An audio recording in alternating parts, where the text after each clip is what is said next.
On August 16, 2022, President Biden signed into law the Inflation Reduction Act, which is extensive legislation addressing primarily healthcare and climate issues. There are many details to this legislation which will come to light in the next several months. A number of provisions in the law affect individual income taxes, and that's what I'm going to review in this video. I'm the Tax Geek with the Inflation Reduction Act, oversimplified.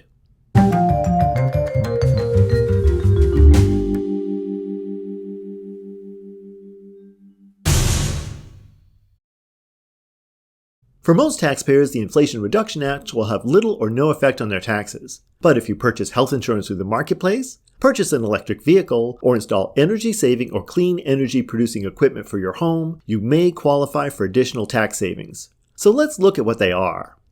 First, the Act extends an important patch to the Affordable Care Act. For an overview of how the Affordable Care Act works, there's a card you can click, plus a link in the description. Prior to 2021, the premium tax credit had a cliff that reduced the credit to zero if your family income exceeded 400% of the federal poverty level, which is currently $51,520 for a single taxpayer and $106,000 for a family of four. In 2021, as part of the American Rescue Plan, a new tier of assistance was added to the premium tax credit that based the credit on 8.5% of family incomes greater than 400% of the federal poverty level. This extended eligibility for the premium tax credit to more people.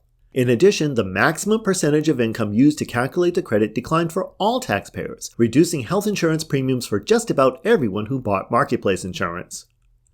This has the biggest effect on what I call young seniors, that is, people in their 50s and early 60s who face high health insurance premiums and have incomes just over 400% of the federal poverty level.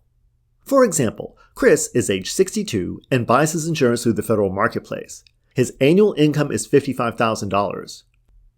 Prior to 2021, he would have not qualified for any premium tax credit, and he would have been responsible for the entire $750 a month premium for his Silver plan, which is 16% of his income.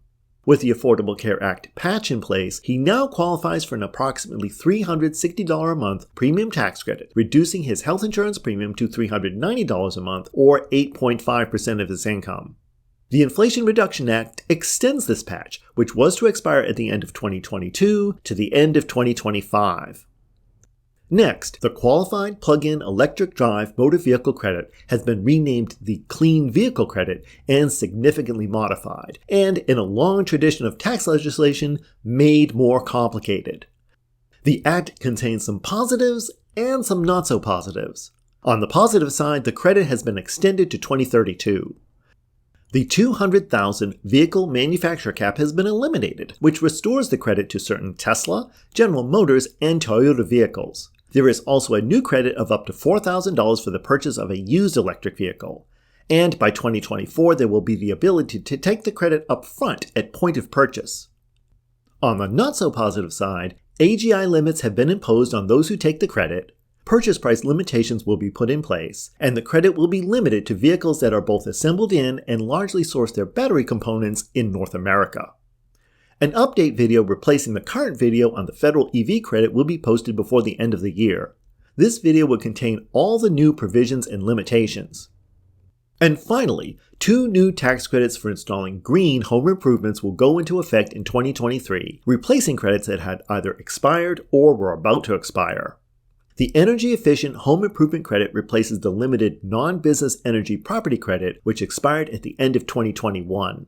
The original credit has been extended to the end of 2022, and in 2023 the new credit will take effect. The credit will be 30% of the cost of energy-efficient windows, doors, air conditioning, and space and water heating equipment. The credit will be limited to $1,200 per year, with a special limit of $2,000 per year for heat pump-based HVAC and water heating units. There are additional limitations which will be detailed in a video coming before the end of 2022. In addition, a new residential clean energy credit replaces the existing residential energy efficient property credit, which was in the process of phasing out and due to expire in 2024. The new credit will run through 2034 and will cover 30% of the cost of clean electricity production equipment, which for most taxpayers will be solar panels, but systems that produce electricity through wind, geothermal, or fuel cell technology will also qualify. And aside from some minor limitations involving fuel cells, there are no additional annual or lifetime limits to this credit for now. And that's how the Inflation Reduction Act may affect your taxes. If you're interested in both the tax and non-tax related provisions of the Act, I've placed some links that explain the Act in more detail in the video description. Did you find this video informative? Give it a thumbs up. If you'd like to see more oversimplifications of our tax system, go ahead and subscribe. And your questions, comments, and suggestions are always welcome in the comment space below. Thanks for watching, and I'll be back soon with more of your taxes oversimplified.